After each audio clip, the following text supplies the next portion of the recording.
Puestos los ojos en Jesús, el autor y consumador de la fe, el cual por el gozo puesto delante de él sufrió la cruz, menospreciando el oprobio, y se sentó a la diestra del trono de Dios. Hebreos 12:2.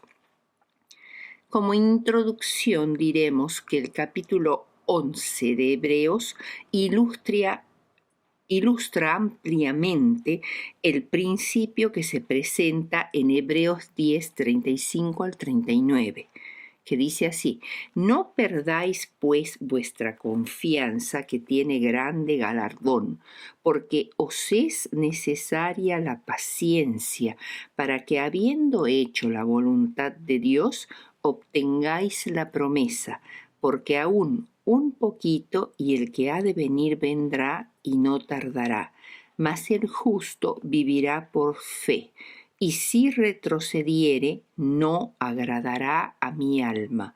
Pero nosotros no somos de los que retroceden para perdición, sino de los que tienen fe para preservación del alma.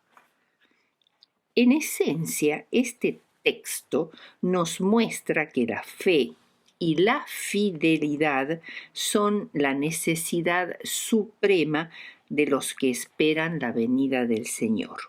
Existe el peligro de que algunos pierdan su confianza porque el Señor parece demorar su venida.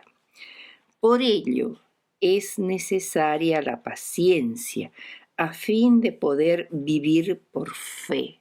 Ninguno de los personajes ejemplares que se mencionan en Hebreos 11 recibieron lo prometido, como dice el versículo 39 del capítulo 11 de Hebreos. Solo lo vieron de lejos, versículo 13. Sin embargo, todos estos descansaron y alcanzaron buen testimonio mediante la fe. En comparación con ellos, nosotros hemos de verlas cumplidas dentro de un poquito, comparativamente hablando. ¿No debiéramos ser también pacientes y fieles? El texto de Hebreos 10:38, que dice el justo por la fe vivirá, está tomado del Antiguo Testamento, del libro de Habacuc 2:4. Y el justo, que quiere decir algo así como correcto, inocente, se usa con referencia a una persona o cosa examinada y que se halla en buenas condiciones. Por la fe. Esto quiere decir confiabilidad o fidelidad en la relación de uno con Dios. La confianza en Dios emana de la seguridad de que Dios guiará, protegerá y bendecirá a los que cumplen con su voluntad. O sea, la confianza y la fidelidad en Dios se basan en la fidelidad de Dios en su trato con sus hijos. También Pablo en Romanos 1:17 usa este texto para enseñar que el justo no vivirá confiando en sus propias obras, sino que por su confianza y fe en Dios logrará sobrevivir. Solo vivirá la persona que es justa por la fe. La fe es el requisito previo y básico para ser aceptado por Dios. Pero, ¿qué es la fe? Según Hebreos 1:1, la fe, que viene de la palabra griega pistis y que se traduce como fe, esperanza, confianza, fidelidad, confiabilidad, se aplica a una actitud mental, eso sería la fe, y a una conducta meta, eso sería fidelidad. Ambos aspectos, mental y conductual, están íntimamente ligados. La fe es la certeza de lo que se espera, dice Hebreos 11. La fe genuina no es ciega, sino que descansa sobre una firme certeza o sustancia subyacente de una suficiente evidencia que garantiza la confianza en lo que aún no se ha visto. La fe es como si fuera el título de propiedad de nuestra herencia en el cielo y el cumplimiento de todas las promesas. No hay lugar para incertidumbre alguna en cuanto a su cumplimiento a su debido tiempo. La herencia prometida se convierte así en una posesión presente, en vivientes realidades. La certeza de lo que se espera y la convicción de lo que no se ve.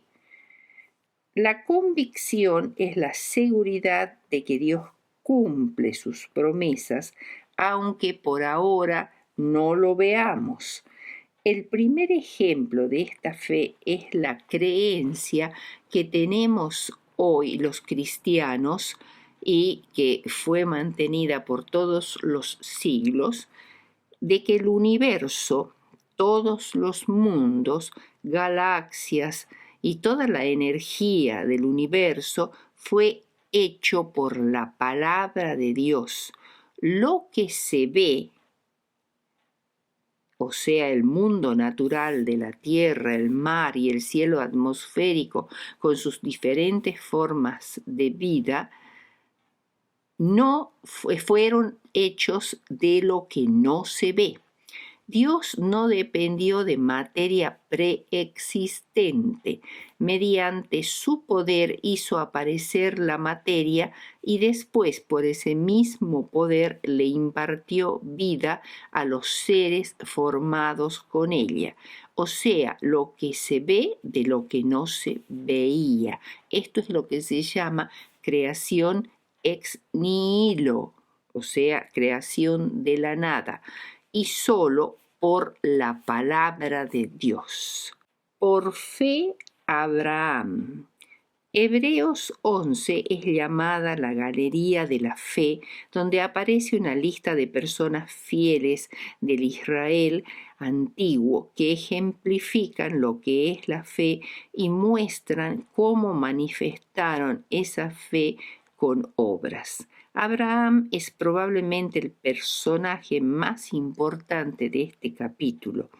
Dios le habló por primera vez a Abraham en Mesopotamia, más precisamente en Ur de los Caldeos, y le dio una orden, una promesa y una bendición. La orden demandaba que Abraham rompiera completamente con el pasado. No solo tenía que salir de Ur y después de Harán, ambas ciudades situadas en la Mesopotamia, sino que debía romper sus vínculos familiares y aún con la casa de su padre, para no volver nunca más a los de su propia sangre y raza. Fue una dura prueba dejar fértiles tierras de pastoreo para encontrar una región montañosa, densamente arbolada, errando entre tribus de un nivel cultural marcadamente inferior al de Mesopotamia y de una religión especialmente degradada. Además, Abraham ya no era joven, tenía 75 años y no tenía ningún hijo debido a que Sara, su esposa, era estéril. La promesa era darle la tierra de Canaán como heredad y hacer de él una gran nación. La bendición que le fue concedida finalmente uniría a las familias divididas de la tierra y cambiaría la terrible maldición que había traído el pecado. Su fe se manifestó por una fiel obediencia y vivió como extranjero en la tierra de Canaán, la tierra prometida, unos 215 años como peregrino sin llegar a poseerla. Hebreos 11, 17 al 19 nos muestra la prueba suprema de la fe para Abraham. Dios no necesitaba la prueba porque él sabía de antemano cómo iba a reaccionar Abraham. Pero el patriarca necesitaba pasar por esa vicisitud para que su fe pudiera madurar. Y también era un espectáculo ante los mundos no caídos. Fue la experiencia cumbre de su vida. Consistía en ofrecer en sacrificio a Isaac su monógenes, es decir, su hijo único en su clase, no su hijo único, porque Isaac no fue el único hijo de Abraham, ni siquiera fue su primogénito, solo fue el único monógenes en el sentido de especial, de que era el único de sus hijos con derecho a ser el heredero del pacto, porque era el hijo de Sara. Pedirle que ofreciera a Isaac en sacrificio debe haberle parecido a Abraham que Dios le pedía algo que hacía completamente imposible el cumplimiento de sus promesas. En Isaac te será llamada descendencia, Génesis 21:12. Pero Abraham pudo ver este terrible sacrificio porque su fe se apoyaba en el poder de Dios para resucitar a Isaac. Esto es asombroso porque hasta ese momento no había ninguna persona que hubiera resucitado después de la muerte. Tener fe en la integridad de una persona que hace una promesa y ordena algo que parece anular esa promesa es el grado máximo de perfección de la fe. Para Abraham, su hijo Isaac ya estaba muerto. Cuando Dios detuvo la prueba y devolvió a Isaac a su padre, fue sin duda alguna como si Isaac hubiera regresado de entre los muertos. Dios no tenía interés en ninguna ofrenda que implicara un sacrificio tal, ni deseaba la muerte de Isaac. Dios reconoció la consagración de los corazones de Abraham y de su hijo Isaac como una ofrenda mucho más aceptable ante su vista. Además, Dios rechazó siempre los sacrificios humanos. Moisés, creer en el invisible. Hebreos 11:23. Por la fe Moisés, cuando nació, fue escondido por sus padres por 3 meses porque le vieron niño hermoso y no temieron el decreto del rey. Durante la infancia de Moisés, la fe de sus padres triunfó sobre el decreto del rey. La fe en un destino superior a la esclavitud en Egipto indujo a Amram y a Jocabed a no obedecer el decreto real de matar a su hijo recién nacido, y cuando Moisés llegó a la madurez mostró esa misma clase de fe. Rehusó los honores, la jerarquía y el poder del momento debido a su confianza en el elevado destino que Dios le había señalado a él y a su pueblo. Según todas las apariencias, nada podía ser de menos valor que poner la esperanza en tales cosas, pues el pueblo hebreo estaba sometido a la más vil servidumbre en la nación más poderosa de la tierra. Solo la fe en las promesas de Dios pudo haberlo inducido a rechazar el trono de Egipto. Aún como caudillo del pueblo hebreo, fue sometido a maltratos y acusaciones. Los israelitas eran irremediablemente duros de cerviz y rebeldes y murmuraban siempre. El destino de Moisés no podía ofrecerle poder terrenal ni renombre. Moisés podría haber razonado que como rey de Egipto estaría en una situación ideal para liberar a su pueblo esclavo, pero como faraón tenía que ser sacerdote de la religión idólatra egipcia y hubiera estado sometido a las influencias corruptoras de la corte. Prefirió el vituperio sufrido por Cristo o por causa de Cristo. Vio a lo lejos, por la fe, la venida del Mesías prometido a Abraham, por la cual serían bendecidos todas las naciones.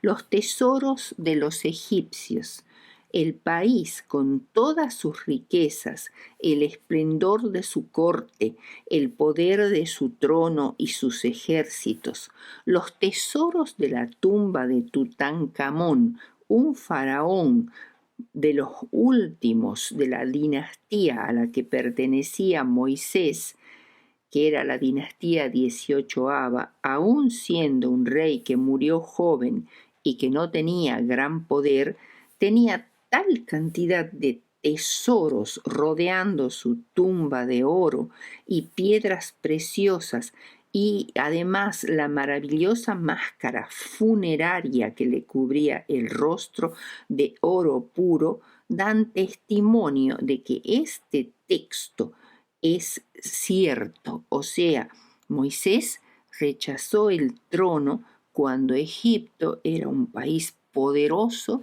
lleno de riquezas. Esta elección Moisés pudo hacerla porque tenía la vista puesta en el galardón, que era más que remoto, solo podía verse con los ojos de la fe. Sin embargo, atraía más a Moisés que las recompensas materiales del trono de Egipto.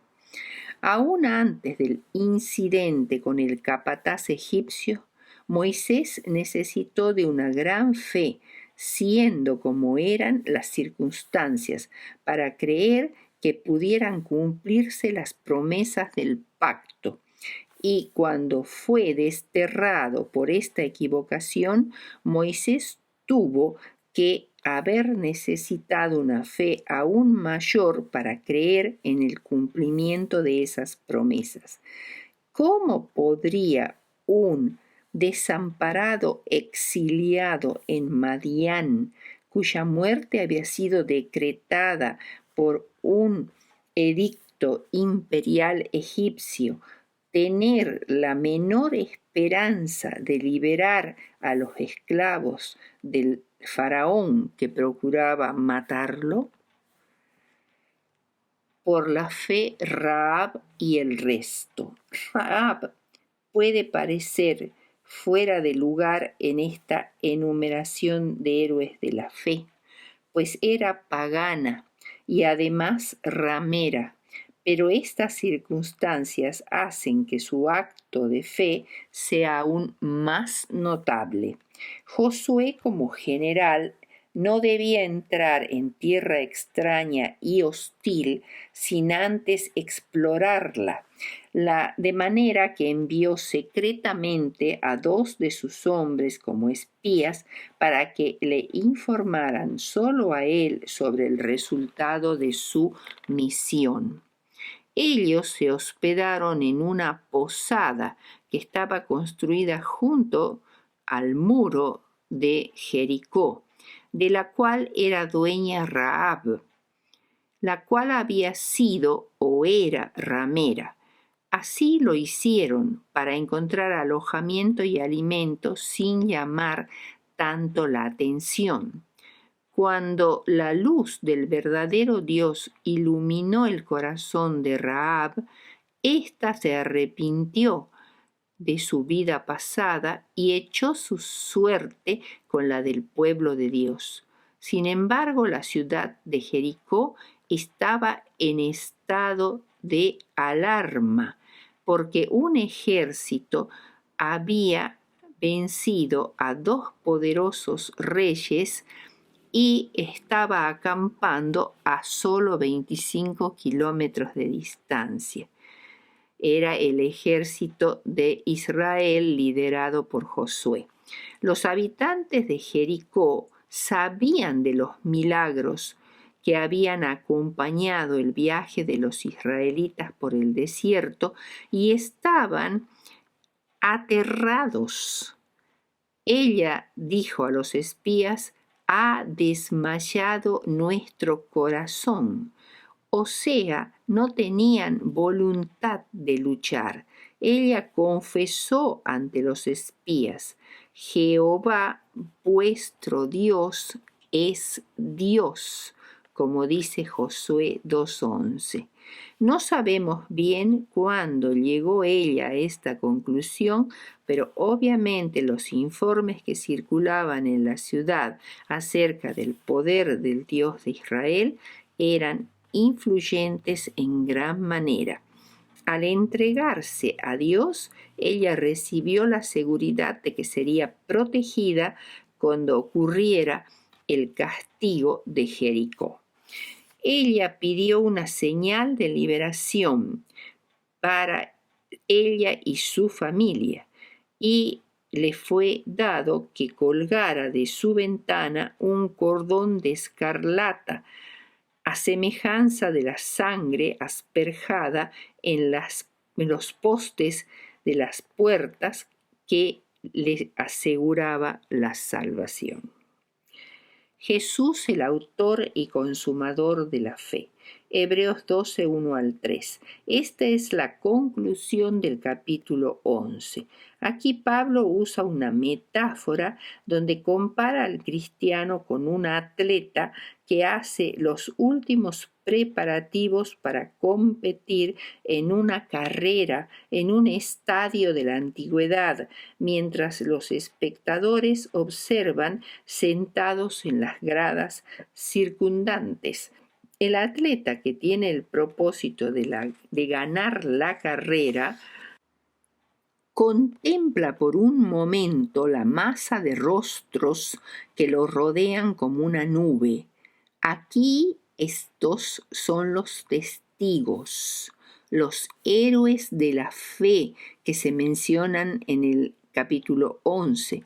Innumerables, los cuales, a pesar de las desventajas y obstáculos que hubo en sus vidas, terminaron su carrera con gozo. Su fidelidad y perseverancia les dio la victoria en la carrera de la vida. El atleta que sabe que los ojos de los fieles de todos los siglos están ahora completamente fijos en él, siente un ardiente impulso de esforzarse al máximo para triunfar en la carrera que tiene por delante. El consejo dado al atleta es despojarse de todo peso, carga o impedimento que estorbara su carrera. Acá, en esta metáfora, todo peso simboliza cualquier tipo de pecado que está impidiendo que él corra. En esta carrera, por la gracia de Cristo, no se compite con otro corredor, sino con uno mismo. El yo es el único competidor. La carrera cristiana dura toda la vida, por tanto requiere paciencia, resistencia, fortaleza, tenacidad, perseverancia. Pero un requisito fundamental para vencer cada dificultad es poner los ojos en Jesús y no apartarlos de Él ni por un momento, porque Él es el autor, el centro del plan de salvación y la fuente de toda gracia cristiana. Él es el que llama a los hombres caídos a salir de las lúgubres tinieblas del pecado a fin de llevarlos a la gloriosa luz del Evangelio, el que los limpia del pecado y los capacita para ser hijos de Dios. Él es el autor y el consumador de la fe. Él nos da el crecimiento y la transformación de nuestros caracteres para consumar así su maravillosa obra. En conclusión, diremos que Cristo no es solo el autor y consumador de la fe, sino el que sufrió la cruz para poder ganar la carrera y además también la corona. El que, perfeccionado por aflicciones y menospreciando la vergüenza y la ignominia, pudo triunfar después de haber soportado tal contradicción de pecadores. Pensemos en la hostilidad de los sacerdotes, de los gobernantes, de los escribas y fariseos, la hostilidad acumulada de una raza de pecadores que se dirigió contra el príncipe de los sufrientes, con toda la fuerza de la inventiva diabólica. Pero Cristo resistió hasta la sangre, por el gozo puesto delante de él de llevar muchos hijos a la gloria.